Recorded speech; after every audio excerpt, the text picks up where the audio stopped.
Let me just catch you up on where we've been here. We've been in this teaching series called On the Water, and if you're here for the first time or it's been a while, I just want to get a recap real quick of what we've been talking about so you're caught up. You can always listen, by the way, to these messages in detail on our podcast, so you can do that by subscribing to Faith Month's Corner in whatever podcast platform you listen to. We're there. You can listen to these messages, and you can also now watch them, so we record them through video as well. So if you want to watch them on YouTube, we got a YouTube channel up there too. So multiple ways to watch and listen to the messages. But with the first week, we started off talking about Jesus and Peter walking on the water. And so the first week, we learned this important lesson that, hey, if you want to see God increase your faith, if you want to grow a little bit in that area, you're going to have to first get out of the boat and start taking actual steps of faith, you know? And as you do that, you're going to encounter challenges and obstacles and trials that are going to come your way. That's the wind and the waves. But listen, when you encounter those things, just make sure that your focus is always on Jesus and that you have more faith that God will get you through it than you have in the storm and the wind and the waves to take you out. Because one of the ways that God will grow and increase our faith is to bring that trouble, the trial, the suffering our way, and we have to trust Him to bring us through, and so our faith will increase. The second week, we had another story with Jesus and Peter, and this was a fishing story, and we learned this, that God can take the empty seasons of our lives and He can turn those empty seasons around for His good, man, and for His glory. And the big takeaway that week was this, that there's another way that God grows our faith too, and the other way He does that is we make sure that we're obedient, that we obey God, that we are following Him and doing what He asks us to do, and that means that we're trusting in God, and He rewards us for that, and He increases our faith. And then last week, went a little old school, a little Old Testament last week, and went into the book of Ecclesiastes and learned the importance of letting go. Letting go, mostly resources, but really we're talking about letting go of our lives, right? Everything we have and giving it over to God, trusting God to take what we're releasing and using it. Now what we're going to do is wrap everything up here today, going back to Jesus and really back to Peter and his followers, and we're going to look at what happened on the final night that He spent here on earth. This is during the Passion Week, so it's the last week He spent here on this planet, the final night, Thursday evening, and they're celebrating a holiday called Passover. If you're not really familiar with what Passover is, it is the most important holiday in the Jewish calendar. It commemorates how God rescued Israel from slavery in Egypt and set the people of Israel free. And so it is the most important holiday that's celebrated. And so they're celebrating this important occasion in a guest room, somebody's home in Jerusalem. A lot of folks think it was probably the home of a guy named John Mark. John Mark was a disciple or student of Peter, and he actually wrote the first gospel. He wrote the book of Mark, okay? So the first gospel written about the life of Christ is not Matthew. I know Matthew comes first, but that's not the first one. It was Mark, and it's written about 20 years or so after the death and resurrection of Christ, which to you and me might seem like a long time, but in the ancient world in the first century, that's like lickety-split because it was such an oral culture. Everything was told by stories. It was rare to have something written down so soon. Well, Mark is probably a boy or a teenager around this time. He would have probably been witness to all the things that were happening in that room. And Jesus does something really extraordinary. Now, it's not extraordinary if you read it for the first time or if you've just, kind of browsed through. You can kind of gloss over it and think, what's the big deal? But what He does in that upper room on Thursday evening is really going to set the tone, and it's really going to reveal what kind of heart and character a follower of Christ should have. So I want to take you to John chapter 13 this morning, okay? So John chapter 13, verse number 1.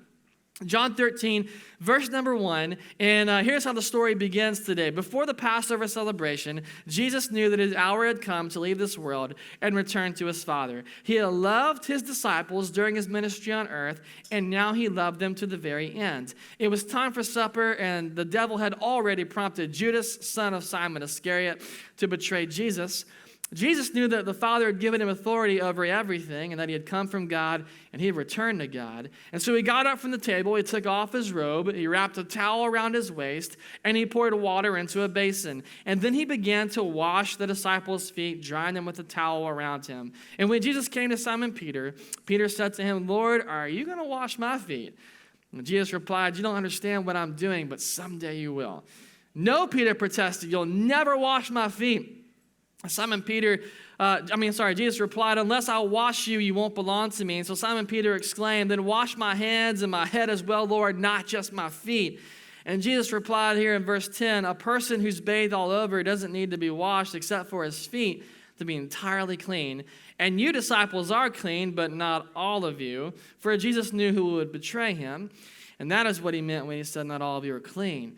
Now, after washing their feet, he put on his robe again, he sat down, and he asked, do you understand what I was doing? You call me teacher and Lord, and you're right, because that's what I am. And since I, your Lord and teacher, have washed your feet, you ought to wash each other's feet. Father, we love you this morning, and I thank you for who you are and your goodness and grace. I pray in the moments we have here together that, God, you would really instill in us the right character and the right heart that we're supposed to have. And I pray, Lord, that you would begin to do a great work inside of our hearts. Maybe, Lord, we are a little bit hesitant to do things your way. We're kind of more dependent on us and doing things our way. I pray you'd break some of that here this morning, that we learn to lean and depend on you for everything. God, I pray that before we walk out of here, we would have received what you have for us, and that we walk out of here changed people. Do a work inside of us, I pray. We ask this in your name. Amen. So I want you to think about the Gospels like this. I mentioned it a few weeks ago, but think about the Gospels like this. There's 4 of them, Matthew, Mark, Luke, and John, and they're like puzzle pieces, okay? When you put all of them together, you get the full picture. You can actually get a whole timeline of events in the life of Christ. Some of them will have some stories that others don't have, but that's because they complement one another. So John is the only one that has this story of Jesus washing the disciples' feet. And like I said earlier, if you've read this for the very first time or it's been a long time, you read it and you kind of think, okay, what's the big deal? He got down and washed some feet, like whatever. But you got to remember, this is the first century. We're not wearing Nikes. Everyone's barefoot or they got sandals. There are dirty, smelly feet, all right? Like feeding, I don't even like dealing with feet now. You imagine dealing with feet back then? Everywhere you go, you're kicking up dust and who knows what, and you got to wash that stuff, man. So it is a big deal. We'll talk about that here in a second. If you're a follower of Christ, you've heard the story like 1,000 times, and you're like, all right, pastor, I will save you your sermon. I'll go eat lunch. You got to be humble. You got to be a servant. Peace, I'm out. Like you would want to do that because I've heard it. But I want to challenge you this morning to look at it differently. All right? So I'm going to hold you longer, okay? I want you to look at it differently. In fact, I want you to kind of take in what's happening. I want you to think about it like this. So Jesus is God in human form, right? He's the Son of God. He's God in the flesh. He's the guy who raised the dead. He's the guy who his spit healed somebody. Do you know that? Some of y'all are like, what are you talking about? Holy spit. Yes. Like Jesus spits in the dirt. He makes mud. He puts it on a blind man's eyes and he's healed. Like, well, last time I checked, your spit doesn't do that, right? Like, God does everything pretty amazing. So, like, his spit heals somebody. He says one word and nature obeys him. Like, the storms stop and the wind and the waves are still from one word that he gives. Like, he is God Almighty, and he's getting on his knees and he's washing dirty, smelly feet. Which is not the place which you would think God would be, and not the job you'd think he'd be doing, In fact, that's the job for slaves. That's the job really for his students. It was like protocol back then that if you were a student, that you would go to your teacher, your rabbi, and you would actually wash their feet. It wasn't the other way around. So why does Jesus wash their feet? John doesn't tell us why, but Luke does. So remember, they complement each other. So if I go to Luke chapter 22, I read this, that the disciples are arguing and fighting amongst themselves about who would be the greatest in God's kingdom. This is happening in the beginning of the evening, and here's how we really know that. We know that because in the first century, Leonardo da Vinci was an amazing masterpiece painter, I get it, but his Last Supper portrait is all wrong. There wasn't a long table that you kind of sat in a line and all that kind of jazz. You had a U-shaped table, all right, like a horseshoe-shaped table, And the person of most importance would sit on the right end of it, which would be Jesus here. And then wherever you sat was important. We sitting down at tables now, and it's like, whatever, I just want a seat. But back then, if you were the closest to Jesus, it meant you were the most important. And if you were the furthest away, it was kind of like you're the scrub, okay? Like you're the least important guy there. And they're fighting over who's going to get what seat. Notice none of them offers to wash Jesus' feet. That's their job. Like, that's what they should be doing, but they're arguing over who's the greatest. You know, one guy's like, hey, I've known Jesus the longest. You know, we played as kids together or whatever. Another guy's probably thinking, hey, we had a lot of conversations that were close and intimate. I learned a lot of deep things, like I'm clearly better than Jesus. You know, there's all the arguing going on. Now, if I'm Peter in this scenario, I'm going to trump everybody if I'm Peter, right? If I'm Peter, I just speak up and say, yo, I got all y'all beat. I got out and walked on water. What'd you guys do? Like, y'all were sitting here in the boat. You were too afraid. I'm the greatest. I would have done it like that. But they're fighting and they're arguing, and what Jesus does is he just kind of quietly gets up, walks around these guys who are fighting, takes his robe off, grabs a towel, and he fills the basin up, and he's getting ready to wash their feet, doing the job of a servant. He's the greatest one in the room, but he's doing the job that the least person is supposed to be doing. Now, here's the thing. This story is not about foot washing. I mean, I know that foot washing's taking place. That's not what it's about. And it's not about necessarily Jesus doing somebody else's job and being the servant and that kind of thing, although that's a great takeaway too. At the heart of this story, here's what's happening, okay? Jesus understands, I only got a limited amount of time left. I'm still going to teach these guys. Their hearts are not in the right place. Everything with Jesus comes back to the condition of somebody's heart. And he recognizes that in this moment, as they're fighting and bickering, who's the best, it's me, whatever, he realizes their hearts are full of pride, they're full of arrogance, they're not in the right place, they don't have the right condition yet. And so Jesus is going to call them out for it, not by using words, but by displaying an action. He's going to reveal the kind of heart and character that they should be having already through the foot washing. So at its core, it's about the kind of heart that you have as a follower of Christ. It's easy, I think, in our lives to really find ourselves in the place where the disciples were at, where they're wanting more and they're fighting and bickering over more. Hey, I'm the greatest, blah, blah, blah, blah. And we may not fight over each other about being the greatest in God's kingdom, but we certainly fight for more quite a bit, especially those of us who might be more driven individuals. We fight for more in our marriage and more in our work and more in our ministry, more wherever it is. And sometimes, if we're not careful, our fight for more turns into a big bout of just kind of chest puffing, and we trample people to get what we want to get and to get that more in our lives. And so pride and arrogance, blind ambition. Ambition is fine, but blind ambition where you just go crazy to get what you need to get done, that's not necessarily okay. And so we begin to give into those types of emotions and feelings and begin to do those things, and we discover this, that in our effort to do more for God, this is really important because the longer you're in church, you kind of fall in this trap. But the more I do for God, the more successful I get. He'll notice me, he'll give me more and entrust me with more and make me a greater person. Or if I work hard enough and prove my worth to God, then he'll take notice and he'll have to reward me, all right? But here's the truth. The truth is this, that in God's kingdom, man, he doesn't entrust you with more because you were successful. I mean, success, we said it 2 weeks ago, we said it, success will take a person who's got pride and corrupt them and destroy them.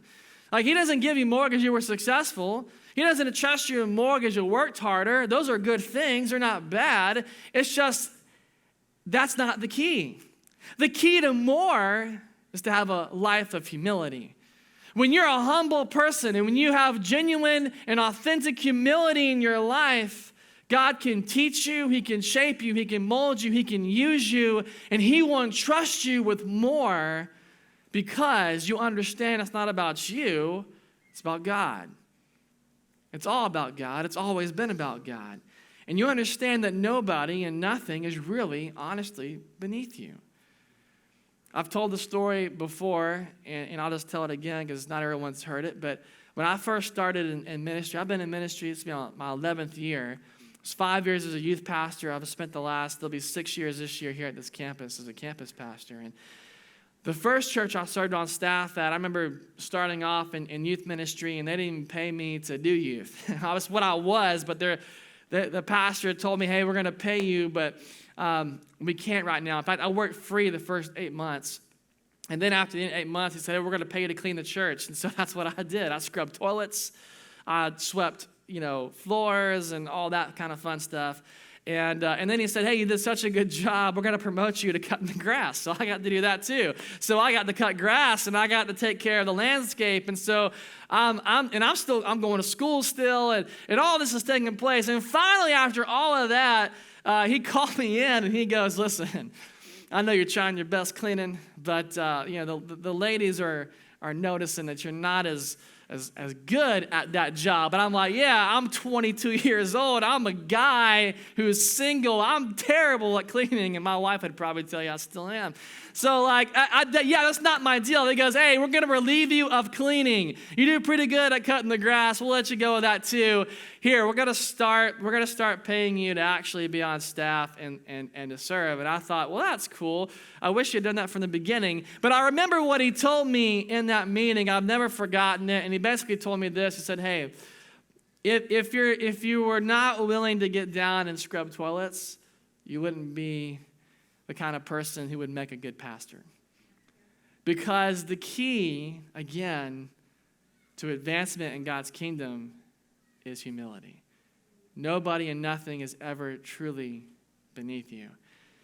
So I want you to think about this story maybe in this sense here this morning. Don't think about this in terms of Jesus washing his disciples' feet. I want you to think about it in terms of Jesus' hands are washing my feet. It's washing your feet. Put yourself in the story for a moment.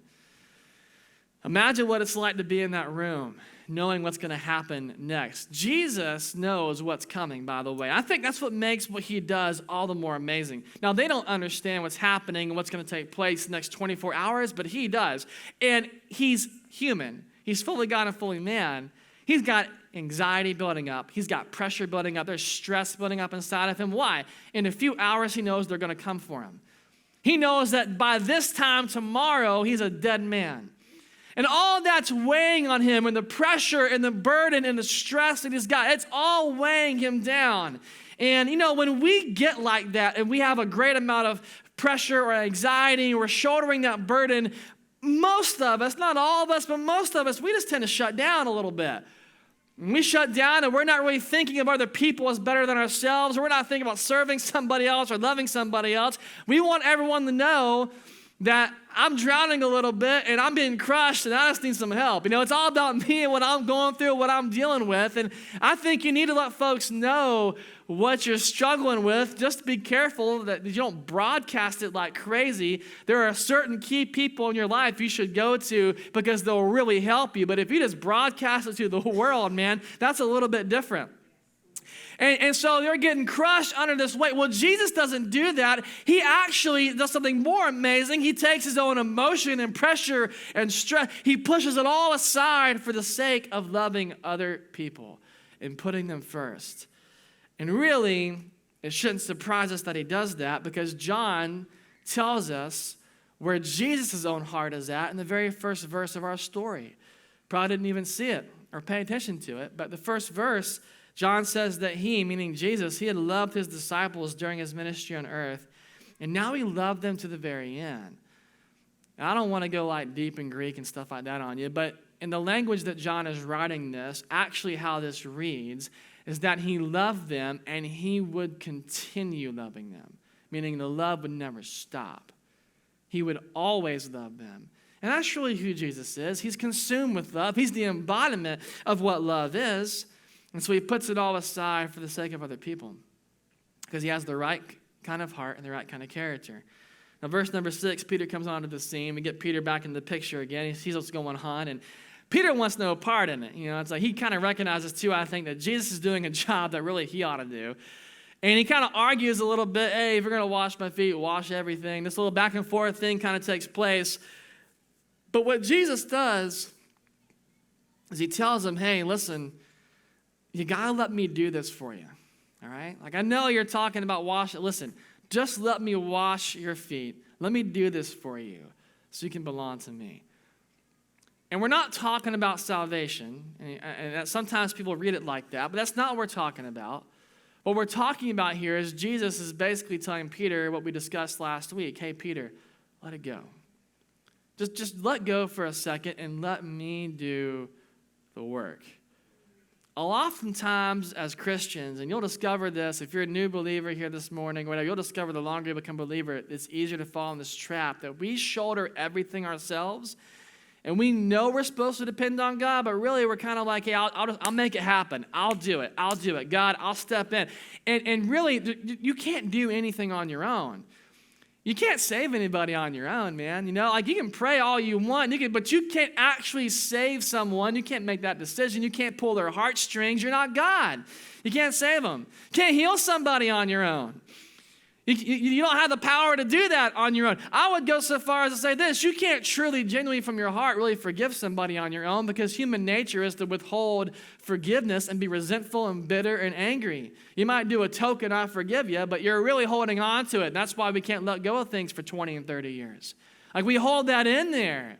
But when God comes on the scene and we let God do the work and we let God work through us, for us, well, then amazing things begin to happen. Through you, God can save somebody. And through you, God can heal. And through you, God can forgive. And through you, God can do so many different things. But you have to get to a place where you let it all go and you say, hey, it's not me. It's about God. Wash me, make me clean. Hey, God, use me. And be humble enough to allow God to do that and not depend on yourself. And once you begin to let God use you, and once you're humble enough to let God work through you, then you know what God can do is he can take your hands and use them to wash other people's feet. Look at verse number 14. Very end, Jesus kind of puts it back on his followers. Hey, since I, your Lord and teacher, have washed your feet, you ought to wash each other's feet. Very first week of our series, we talked about the kind of relationship that a rabbi or a teacher had with his students, and how students were supposed to imitate their teachers. They were supposed to do the very things their teachers did. That's why Peter got out of the boat, because he knew if he's walking on water, I'm supposed to do the same thing. Let me do this.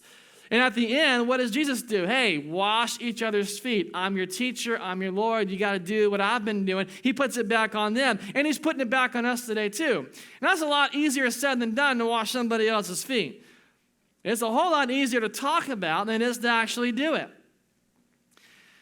I've been in church a long time. I grew up in church. I've been a pastor for a while. I've seen a lot of good, bad, and ugly stuff. And here's one of the takeaways and observations I've made about folks the longer you're in church, okay? And I always share stuff like this, just kind of warnings. Don't be this person. Don't fall in this trap. Don't do that. We don't want to create that kind of environment here, you know? It's easy to talk about reaching folks who are far from God, man, and reaching people who maybe have not darkened the door of a church in a long time, or they don't know. It's easy to talk about that. A lot of church folks love talking about that. We want to pray about that. We want to do, and then what happens is God actually steps up. He's like, all right, let's do it. You ready? Let's go. Like opportunities in work and at school and at the ball fields, and people start coming to your church, and they're far from God, and they look different than you look, you know, and they act different than you act, and they might come to church and they don't really know a whole lot about God. Like you might think everyone should know John 3:16. Everybody knows the story of David and Goliath. Well, not everybody knows, all right? Like, no, not everybody knows. And it's okay. You come into church and you think, man, this is great. Well, worship's there. How come people aren't worshiping like they're supposed to worship? Well, because, church is one of the only public places outside of a concert where you're supposed to come in and actually sing out loud where other people are in the room. You don't see that. You don't see it in school. You don't see it, in your neighborhood. You might see it in Walmart because some crazy people kind of walk down some of the aisles. But you normally don't see it. Like, it's just not there. You just don't normally see people do that. Hey, it's okay that people don't know how to worship. That's perfectly fine. Not everyone knows it. You got to be okay with that kind of stuff. Some folks will come in, they will literally smell. And they will actually have dirt. Some people come in and they have no idea how to filter what's coming out of their mouths. They just talk like crazy. And it's just all kinds of things come out. And I've heard it all over the last 11 years. It happens. People come in and they're not sure who they are. And they're trying to figure out, why am I here? And that can open all kinds of doors to all kinds of things, from sexual issues and all kinds of stuff. They come in, they don't know what a healthy marriage looks like or what a healthy family is like. They've never experienced that. So what I'm saying is, when you begin to reach folks who are far from God, things can get kind of messy. And I love it. You're not supposed to have your life put together. You're not supposed to have everything clean. I love the messiness. People come in with their dirty feet. And I love what Jesus does. Jesus, when he comes in, he washes every single foot, no matter how dirty that foot is. You know, some of those feet were dirty, right? Like, Thomas, where you been, man? Like, hey, you washing those feet. I think what we kind of fall into is, when we've been believers for a long time, we get excited at first, but then we expect people to change just like that. Like, overnight, you should be different. And we forget that the own transformation that we're going through right now, the work that God's done in our lives, I mean, it's taken years. And by the way, it never stops. As long as you're living and breathing on this earth and you're following God, he's still working in you. He's still doing something in you, because it ain't quit. When you get to eternity, you can say, I've arrived, and it'll stop. But until that day, there's always something new God can do in your life. Always something new God can teach you. Always something new God can grow in you. It never stops. Never. And you got to remember that it's okay that the process takes longer for folks. You can't expect people to be where you're at just overnight. Jesus has got his followers, and I want you to think about this for a moment. They're following him for about every single day for the last 3.5 years. They traveled together, ate together, slept together, taught together, saw miracles together. They have been together a lot. And still, at the end of all that time, if nothing else, the events of that evening kind of prove this, that they have changed only a little bit, kind of marginally. Just a little bit of change there. And 3 years of being with Jesus nearly every single day. The book of Acts chronicles the birth of the early church and how it got started. And sometimes we'll read that and we'll think, man, look at the great growth they had. The beginning of Acts and now where they're at the end. Isn't it incredible? We have no concept of time, though, because the beginning of Acts and the end of Acts, like a 20, 30-year span from one end to the other. We're just not thinking like that. We're thinking, people got changed in the beginning and look where they are at the end. And in a moment, and it's decades of God working inside of them and getting them through a process to be who he called them to be. And my point here this morning is this, that when you're washing other people's feet as followers of Christ and you're bringing them closer to Jesus, you need to be patient and you need to have a lot of grace. A lot of it. Always err on the side of grace. Some folks might say, well, wait a minute. What about, drawing the line in the sand of what you believe and judgment and all that kind of stuff? Listen, I'm going to let God draw the line. I'm going to let God handle all of that. I am going to be concerned about trying to get as many people closer to Jesus as I can possibly get before my time is done. I'm going to always err on the side of grace. I'm going to let God handle this other stuff. And so as you wash people's feet, and as you begin to wash the dirt off, take notice, not of what they've been and what they've gotten into, but just take notice of how God is using you. See, here's the thing.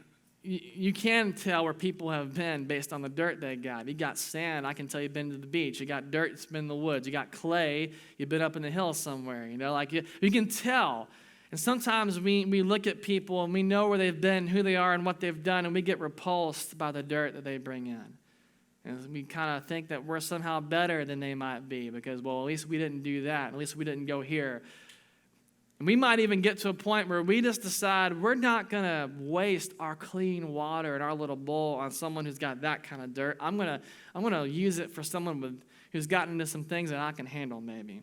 This kind of dirt over here. And what we'll do is we'll pick and choose who we should show grace to. And we can't do that.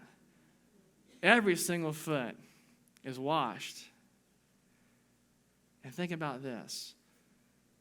Judas Iscariot, who is the one who actually betrays Jesus, sits down in a chair, and what does Jesus do? He washes the feet of the guy who is responsible for him being on a cross. I'm telling you, we don't get to pick and choose. We show grace to everybody. We wash the feet of everyone. We don't focus on the dirt.